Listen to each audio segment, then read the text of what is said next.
SSC 26,000 চাকরি বাতিল মামলায় আপাতত স্বস্তি। অন্তর্বর্তীকালীন আবেদনের শুনানি না হওয়া পর্যন্ত বহাল থাকবে চাকরি, বুঝিয়ে দিলেন সুপ্রিম কোর্টের বিচারপতি জয়মাল্য বাগচি। 31 আগস্ট পর্যন্ত চাকরি বহালের নির্দেশ দিয়েছিলেন বিচারপতি সঞ্জয় কুমার এবং তার বেঞ্চ। 31 আগস্টের মধ্যে নতুন নিয়োগ প্রক্রিয়া শেষ করার নির্দেশ দিয়েছিল আদালত। 31 আগস্টের মধ্যে নতুন নিয়োগ প্রক্রিয়া শেষ করার নির্দেশ দিয়েছিল সর্বোচ্চ আদালত, কিন্তু নিয়োগ প্রক্রিয়া শেষ করার জন্য আরো 9 মাস সময় চেয়েছে কমিশন। 31 আগস্টের মধ্যে অন্তর্বর্তীকালীন আবেদনের শুনানির আর্জি যোগ্যদের। জ্যোতির্ময় রয়েছেন আমাদের সঙ্গে। জ্যোতির্ময়, সেক্ষেত্রে কতদিন পর্যন্ত তাহলে এই চাকরির বৈধতা থাকছে? দেখো, সুপ্রিম কোর্টে বিচারপতি সঞ্জয় কুমারের বেঞ্চ এর আগে নির্দেশ দিয়েছিল যে 31 আগস্ট পর্যন্ত এই যে 26,000-এর মধ্যে 17,000 শিক্ষক শিক্ষিকা যাদেরকে আনটেন্টেড টিচার বা যোগ্য শিক্ষক হিসেবে চিহ্নিত করা হয়েছে তাদের চাকরির মেয়াদ থাকবে এবং সেই সময়কালের মধ্যে বোর্ডকে এই নতুন নিয়োগ প্রক্রিয়া শেষ করতে হবে।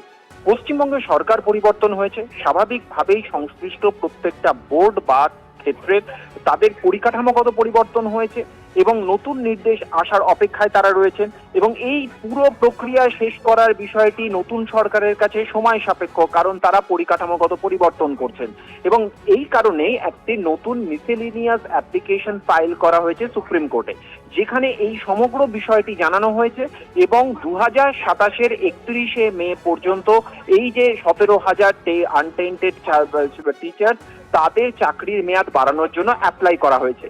কিন্তু সেই অ্যাপ্লিকেশনের এখনো পর্যন্ত শুনানি হয়নি, বিচারপতি সঞ্জয় কুমারের বেঞ্চ বসছে না।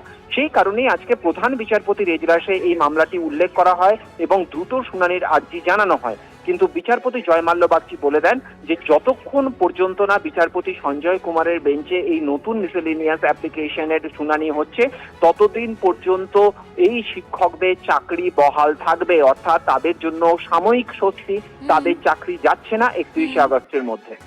ধন্যবাদ জ্যোতির্ময়। বোর্ড একটা এমএ ফাইল করেছে, সেই এমএ ফাইলে এক্সটেনশন চেয়েছে এই প্রসেসের সময়ের এবং তাতে টিচারদের চাকরির এক্সটেনশনও চাওয়া হয়েছে। তো সেটা 31 আগস্ট যেহেতু আসন্ন আর এর মাঝখানে সুপ্রিম কোর্টও ছুটি রয়েছে, তো মেনশন করানো হয়েছিল। সেক্ষেত্রে চিফ জাস্টিস যেটুকু বলেছেন যে যদি এর মধ্যে না ওঠে তাহলে যতদিন না উঠবে ততদিন এই প্রোটেকশনটা কন্টিনিউ হবে, এটাই নিয়ম, এটা উনি বলেছেন, এটা ওনার কথা।